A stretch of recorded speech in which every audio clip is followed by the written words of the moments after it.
கிறிஸ்துவுக்குள் அன்பானவர்களே, உங்களை சந்திப்பதில் மகிழ்ச்சி அடைகிறேன்.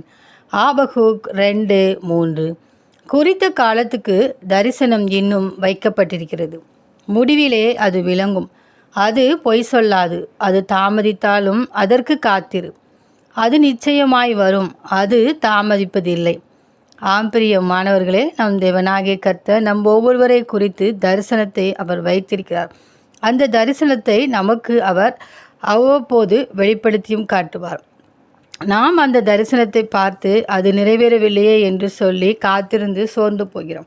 ஆனாலும் தேவனாகிய கர்த்தர் குறித்த காலத்திற்கென்று அதை வைத்திருக்கிறார்.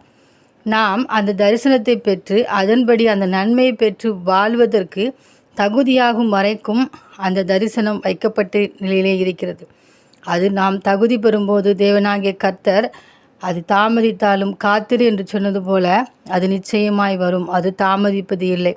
எனவே ஒவ்வொரு நாளும் தேவனுடைய பார்வைக்கு நாம் நீதிமான்களாய் காணப்படும் போது நம் தேவனாகிய கர்த்தர் ஏற்ற வேளையில் அவர் நம்மை குறித்து வைத்திருந்த தரிசனம் அத்தனையும் அவர் நிறைவேற்றி அவருடைய நாமத்தை மகிமைப்படுத்துவார். எனவே தேவன் நமக்கு கொடுத்த வாக்குத்தத்தங்கள் தரிசனங்களை குறித்து நாம் சோர்ந்து போகாதபடி அவருடைய பரம அழைப்பின் பந்தய பொருளுக்காக லெக்கை நோக்கி தொடருவோம். ஒவ்வொரு நாளும் அதற்காக காத்திருந்து ஜெபிப்போம். தேவனிடத்திலிருந்து ஏற்ற வேளையில் நன்மைகளை பெற்றுக்கொள்வோம். அந்த தேவனின் அன்பு கரங்களை நாம் பற்றி கொண்டு அவரோடு கூட வாழ்வோம். ஆமேன்.